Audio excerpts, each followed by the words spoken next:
Hello students, class 6 geography chapter 1 आज हम पढ़ेंगे। इस चैप्टर में हम पढ़ेंगे हमारे सोलर सिस्टम के बारे में और सोलर सिस्टम में जो सबसे इम्पोर्टेंट प्लैनेट है अर्थ, जहां हम सब रहते हैं, उस प्लैनेट के बारे में। आपको जैसे पता है कि आप देखते हो रात को कितनी सारे शाइनिंग ऑब्जेक्ट्स होते हैं जो स्काईज़ में आपको दिखते हैं। कुछ ब्राइट्स होते हैं, कुछ डिम होते हैं, कुछ डायमंड की तरह ट्विंकल करते हैं। अगर आप ध्यान से इनको केयरफुली नोटिस करोगे तो कुछ ट्विंकल नहीं भी करते हैं। इन ब्राइट ऑब्जेक्ट्स के अलावा जो सबसे इम्पॉर्टेंट है वो है मून। मून जो है अपनी शेप और पोजीशन को चेंज करता रहता है। अगर आपने कभी नोटिस किया होगा, रात को आसमान में देखा होगा, तो कभी आपको मून पूरा दिखता है, कभी दिखता ही नहीं है, जिसे हम हिंदी में कहते हैं पूर्णिमा और अमावस्या। फुल मून जो है ये 14 डेज़ के बाद अपनी धीरे धीरे पोजीशन चेंज करता है और फिर न्यू मून आता है। अमावस्या के दिन जिस दिन नया चांद बनता है हमारा, उस दिन रात को आसमान बिल्कुल डार्क रहता है और आपको बहुत सारी चीज़ें, बहुत सारे ऑब्जेक्ट्स जो है क्लियर नाइट स्काई में दिखते हैं। सेलेस्टियल बॉडी में सन, मून और जितनी भी शाइनिंग ऑब्जेक्ट्स हैं वो सब आते हैं। स्टार्स जो हैं वो सेलेस्टियल बॉडीज़ हैं, बिग होते हैं, हॉट होते हैं, गैस के बने होते हैं। स्टार की अपनी हीट होती है, अपनी लाइट होती है।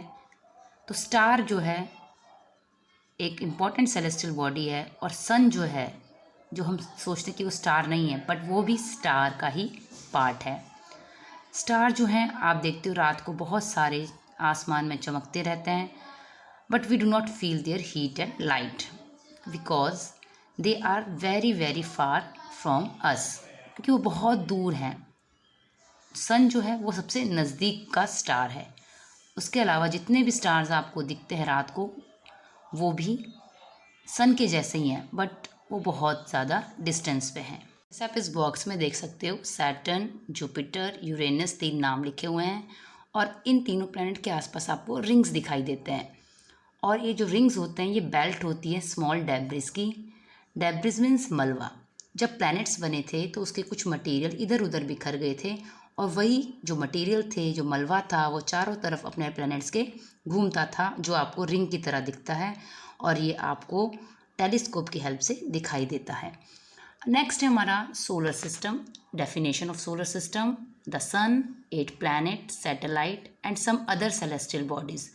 यानी कि सन के अलावा जो हमारे 8 प्लैनेट हैं और उन 8 प्लैनेट्स के जो सैटेलाइट्स हैं और जो सेलेस्टियल बॉडीज़ हैं, जो मैंने आपको कहा था कि आपको नाइट स्काई में क्लियर दिखती हैं, जिसमें एग्जांपल है एस्ट्रॉइड्स, मेटेराइट्स। इनकी ये सब जो चीज़ें हैं, ये सारा आपका डेफिनेशन है सोलर सिस्टम का। और जो सन है, जैसे मैंने आपको कहा था कि सन जो है इसका हेड है, यानी head of the solar system जो है वो सन है।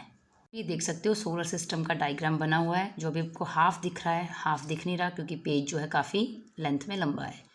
इसमें आपको सबसे पहले सन दिख रहा है। सन के बाद हमारे 4 प्लैनेट, मरकरी, वीनस, अर्थ, मार्स, चारों बहुत ही छोटे हैं साइज़ में। और उसके बाद एस्ट्रॉइड बेल्ट दिख रही है आपको। एस्ट्रॉइड बेल्ट मैंने आपको थोड़ी देर पहले भी कहा था कि जो डेब्रीज होते हैं, जब प्लैनेट्स बना था तो उसके जो टुकड़े थे, जो मलबा था, वो आसमान में घूमता रहा और उसकी वजह से एक बेल्ट बन गई, एस्ट्रॉइड बेल्ट जिसे हम कहते हैं।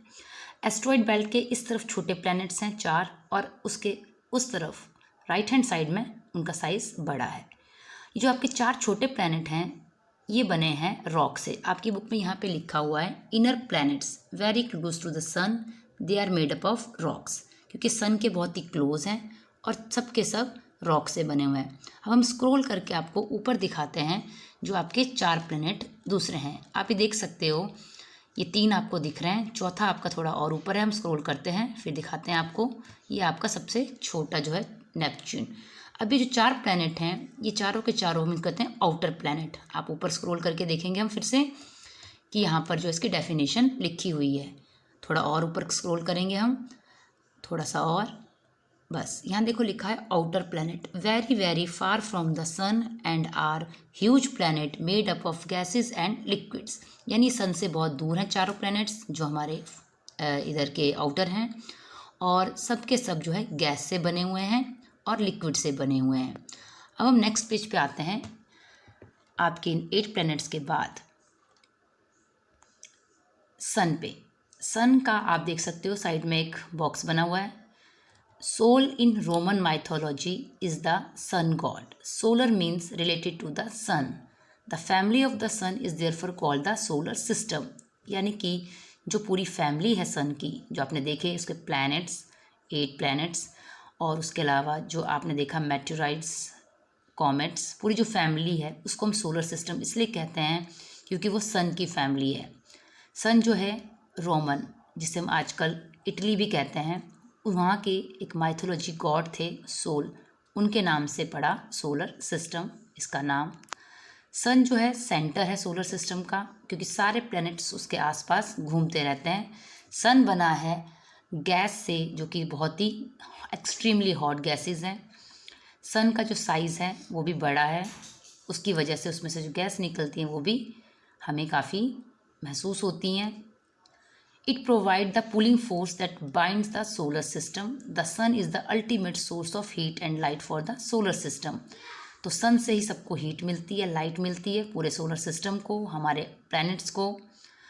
जो सूरज है हमारा सोलर सिस्टम का हेड, वो हमारे अर्थ से 150 किलोमीटर दूर है, यानी इसका जो डिस्टेंस है वो हमारा 150 किलोमीटर मिलियन किलोमीटर है।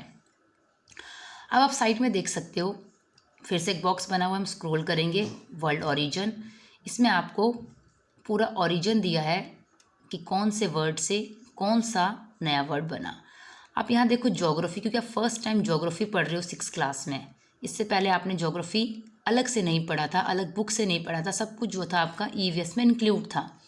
इसमें आपका लिखा हुआ है कि ज्योग्राफी जो है इंग्लिश वर्ड है जिसका ओरिजिन ग्रीक से हुआ है, और ग्रीक में जो 2 वर्ड्स थे, जी जो आपका ग्रीक वर्ड है, दूसरा जो है आपका मीनिंग अर्थ है, और ग्राफिया मीनिंग राइटिंग है, यानी जिसमें आप लोग अर्थ के बारे में लिखते हो, पढ़ते हो, उसे ज्योग्राफी कहते हैं।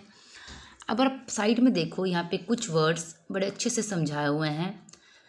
जियो, और उसके नीचे लिखा है जी, यानी कि वही ग्रीक वर्ड प्लस लॉजी यानी लॉजिया, यानी जियोलॉजी, स्टडी ऑफ द अर्थ। आप सबको पता है जियोलॉजी जो है एक साइंस सब्जेक्ट है। जियो प्लस मैट्री, और नीचे ग्रीक वर्ड ब्रैकेट में मैट्रिया, यानी measurement of the earth, geometry जो आप मैथ्स में पढ़ते हो। Geo plus oid, geoid, resembling the shape और फॉर्म ऑफ द अर्थ, जिसकी शेप जो है अर्थ जैसी होती है, तो हम उसे कहते हैं इसकी शेप जियोइड शेप है। तो ये आपको कुछ वर्ड यहाँ से पता चले ज्योग्राफी के बारे में, और कुछ उससे रिलेटेड वर्ड्स। अब हम पढ़ेंगे प्लैनेट्स। प्लैनेट जो हमारे सोलर सिस्टम में 8 हैं, और मैंने अभी आपको उसका डायग्राम भी दिखाया था। 4 हमारे इनर थे, 4 हमारे आउटर थे, टोटल हो गए 8। अगर आपको सिंपल शब्दों में प्लैनेट की सीक्वेंस याद रखनी है, तो आप ये जो सिंपल सा सेंटेंस दिख रहा है, my very efficient mother just serve us nuts, इसका फर्स्ट वर्ड लेंगे तो आपको याद रहेगा M for Mercury, V for Venus, E for Earth, M for Mars, J for Jupiter, S for Saturn, U for Uranus and N for Neptune। अब आप देखते हो जो आपके 8 प्लैनेट हैं, ये सोलर सिस्टम में अपने फिक्स्ड पाथ पर मूव करते रहते हैं, और जो उनका पाथ है उसकी शेप को कहते हैं हम एलोगनेटेड पाथ, या सिंपल लैंग्वेज में हम कहते हैं ये इसकी ऑर्बिट है। मरकरी जो है सबसे पास है सन के, उसको 88 डेज लगते हैं अपनी ऑर्बिट में कोई राउंड को पूरा करने में, एक राउंड को पूरा करने में। वीनस जो है नेक्स्ट है। वीनस को हम अर्थ का ट्विन प्लैनेट यानी जुड़वा भाई कह सकते हो, कहते हैं क्योंकि इसका साइज और शेप जो है बिल्कुल अर्थ जैसा है, इसलिए इसको ट्विन प्लैनेट कहा जाता है अर्थ का। आप सबको पता होगा कि पहले हमारे 9 प्लैनेट थे, जिसमें लास्ट था प्लूटो, पर अगस्त 2006 में प्लूटो को जो है प्लैनेट कंसीडर नहीं किया गया। इंटरनेशनल एस्ट्रोनॉमिकल यूनियन मीटिंग में डिसीजन लिया गया कि प्लूटो जो है वो लाइक अदर सेलेस्टियल बॉडीज़ है, और इसका नाम जो है सीरस 2003 UB 313 जैसा रखा गया, क्योंकि ये ड्वार्फ प्लैनेट है। सकते हो फिर से एक बॉक्स बना है डू यू नो का, उसमें आपको लिखा हुआ है एस्ट्रोनॉमर्स की डेफिनेशन, यानी those who study the celestial bodies and there movement. तो जो भी आसमान में आपको बॉडीज़ दिखती है सेलेस्टियल और उनकी जो मूवमेंट होती है, उसकी जो स्टडी होती है, उसको एस्ट्रोनॉमर्स कहते हैं, जो उसकी स्टडी करते हैं। आर्यभट्ट हमारे बहुत ही पुराने फेमस एस्ट्रोनॉमर थे। आप पढ़ते आ रहे हो पुराने भारत के। मून और प्लैनेट जो हैं वो शाइन करते हैं ड्यू टू रिफ्लेक्टेड सनलाइट, यानी कि सूरज की रोशनी के रिफ्लेक्शन से। और आजकल एस्ट्रोनॉमर जो हैं all over the world busy हैं एक्सप्लोर करने को यूनिवर्स में क्या क्या है। आप सब देखते रहते हो कि नई नई चीज़ हमें पता चलती हैं यूनिवर्स के बारे में। अब हम स्टार्ट करते हैं अर्थ। अर्थ हमारा थर्ड प्लैनेट है सोलर सिस्टम में, नियरेस्ट टू द सन। इसका साइज़ के हिसाब से ये फिफ्थ लार्जेस्ट प्लैनेट आता है। It is slightly flattened at the poles, यानी ऊपर से 90 डिग्री, आपको पता है नॉर्थ पोल साउथ पोल है, वहाँ से थोड़ा सा फ्लैट है। और ऐसी शेप को हम कहते हैं geoid shape, means earth like shape. जैसे आप संतरे को देख सकते हो कि संतरा हमेशा ऊपर से थोड़ा सा फ्लैट होता है और नीचे से भी फ्लैट होता है और बीच में से उसमें थोड़ा सा उभार होता है। अब हम ज़रा स्क्रॉल को ऊपर करेंगे और देखेंगे आगे हमारा टॉपिक। अभी मैंने आपको बताया कि अर्थ जो है एक ऐसा प्लैनेट है जहाँ पर लाइफ है। ऐसे प्लैनेट्स बहुत कम होते हैं जहाँ पर लाइफ होती है, क्योंकि यहाँ पे सारी फेवरेबल कंडीशंस हैं जो लाइफ को सपोर्ट करती है। जैसे कि अर्थ जो है ज़्यादा गर्म नहीं है, ज़्यादा ठंडा नहीं है, यहाँ पानी है, यहाँ एयर है, जो कि लाइफ के लिए एसेंशियल होती है, सर्वाइवल के लिए एसेंशियल होती है। उसके अलावा यहाँ पे लाइफ सपोर्टिंग गैसेज हैं, जैसे ऑक्सीजन है जो सबसे इम्पॉर्टेंट होती है ह्यूमन बीइंग के लिए। इसीलिए इस प्लैनेट को यूनिक प्लैनेट भी कहा जाता है। अब साइड में फिर से आपको एक बॉक्स आता है डू यू नो का। इसमें लाइट की ट्रैवलिंग की स्पीड लिखी हुई है कि 3 लाख पर सेकेंड किलोमीटर, 3 लाख किलोमीटर पर सेकेंड जो इसकी स्पीड है, लाइट जो है इतनी जल्दी इसकी स्पीड जो है पहुंचती है अर्थ तक। Even with this speed the light of the sun takes about 8 minutes to reach the Earth, यानी कि अर्थ तक पहुंचने में इसको 8 मिनट लग जाते हैं। डिस्टेंस भी लिखा है आपको और टाइम भी लिखा है कि कितनी जल्दी पहुंचती है। फिर नेक्स्ट हमारा मून। मून जो है हमारा इकलौता सैटेलाइट है अर्थ का। इसका जो डायमीटर है वो only 1/4 that of the Earth, यानी कि हमारा 1/4 है, यानी ज़्यादा बड़ा नहीं है moon. It appear so big, इसलिए बिग दिखता है हमें क्योंकि बहुत ही पास है हमारे। इसका डिस्टेंस है 3,84,400 किलोमीटर। साथ में आपको एक फैक्ट लिखा हुआ है, इंटरेस्टिंग फैक्ट, नील आर्मस्ट्रॉन्ग का, जो फर्स्ट मैन थे जो गए थे मून पे 21 जुलाई 1969 को। आगे आपका लिखा हुआ है कि जो मून है ये भी हमारे अर्थ के चारों तरफ घूमता रहता है और उसको घूमने में 27 डेज लग जाते हैं। It take exactly the same time to complete one spin. As a result, only one side of the moon is visible to us on the earth. इसलिए हमें जो है 27 डेज जब ये घूमता रहता है, इसकी अलग अलग हमें शेप दिखती है मून की। कभी हमें आधा दिखता है, कभी हमें क्रीसेंट शेप में दिखता है, कभी हमें फुल दिखता है, कभी हमें बिल्कुल नहीं दिखता अमावस्या वाले दिन। क्योंकि जब ये घूमता है तो इसकी वजह से इसका स्पिन जो है पूरा 27 डेज लेता है और हमें इसकी अलग अलग साइड्स जो हैं अलग अलग दिन दिखती है। साइड में आपका सैटेलाइट की डेफिनेशन दी हुई है। A satellite is a celestial body that move around the planet in the same way as the planet move around the sun. तो जैसे हमारा अर्थ या जितने भी प्लैनेट्स हैं वो सन के चारों तरफ घूमते हैं, ठीक वैसे ही सभी प्लैनेट्स के जो सैटेलाइट है, जैसे हमारा मून है, वो भी जो है चारों तरफ घूमता रहता है हमारे अर्थ के। कुछ ह्यूमन मेड सैटेलाइट्स होते हैं, आप देखते हो रोज़ न्यूज़ में आता है कि ये वाला सैटेलाइट आज आसमान पे छोड़े गए हैं। तो सेम थोड़ा हम स्क्रॉल ऊपर करके और स्क्रीन देखेंगे, आप देख सकते हो कि ये ह्यूमन मेड सैटेलाइट्स होते हैं जो आर्टिफिशियल बॉडी होती है। साइंटिस्ट इसको डिज़ाइन करता है क्योंकि हमें इससे कम्युनिकेशन इंफॉर्मेशन गैदर करनी होती है।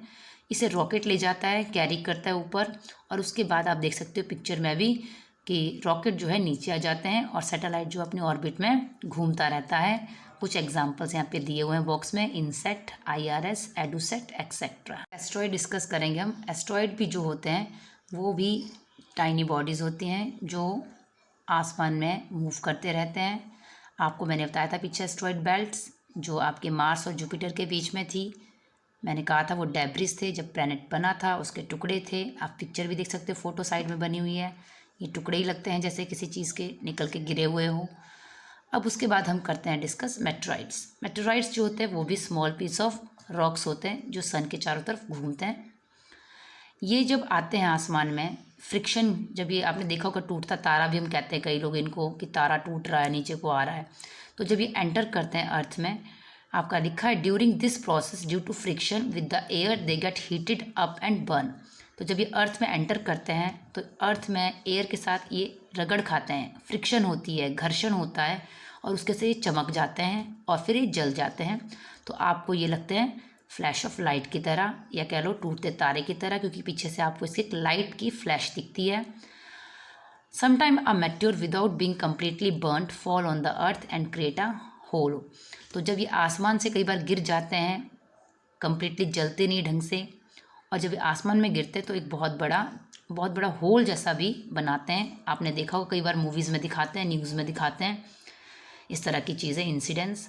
नेक्स्ट है हमारा टॉपिक गैलेक्सी। आप सबको पता है हमारी जो गैलेक्सी है, गैलेक्सी की डेफिनेशन देखो यहाँ पे लिखी है, a galaxy is a huge system of billion of stars and cloud of dust and gases. अगर आप डायग्राम देखो साइड में स्क्रॉल करके आप देखेंगे डायग्राम, तो आपको ऐसा लग नहीं रहा कि यहाँ पे स्टार्स भी हैं, कुछ बादल से दिख रहे हैं, क्लाउड ऑफ डस्ट के, गैसेस के। यही हमारी गैलेक्सी की फ़ोटो है। हमारी गैलेक्सी का नाम है मिल्की वे गैलेक्सी, जिसमें हम रहते हैं। हमारा सोलर सिस्टम जो है और इसको हिंदी में कहते हैं हम आकाश गंगा। गैलेक्सी की डेफिनेशन के बाद हम डिस्कस करेंगे universe. Million of such galaxies that make the universe, यानी ऐसी गैलेक्सीज मिलियंस, बहुत सारी यूनिवर्स क्रिएट करती हैं।